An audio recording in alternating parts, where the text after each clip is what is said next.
Hindi na umabot ng buhay sa ospital ang isang kapitan ng barangay sa Maynila matapos pagbabarilin. Inaalam pa kung sino ang suspect na nasa pool ng CCTV. Makibalita tayo kay Mav Gonzalez. Ilang hakbang lang mula sa barangay hall pinagbabaril ang isang chairwoman sa Tondo, Maynila kagabi.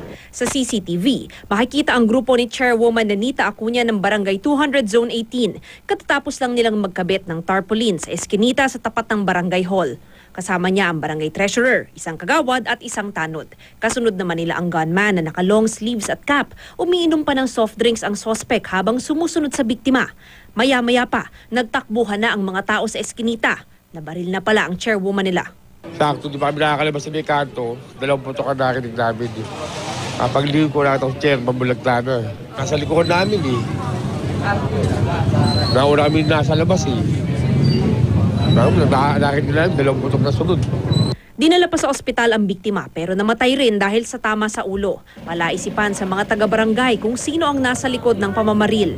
Wala naman kahit ang banta. Talagang oras nyo pangyayari yan. Biglaan, ang lakas-lakas niya pa. Patuloy na inaalam ang sospek at motibo nito. Mav Gonzalez, GMA News.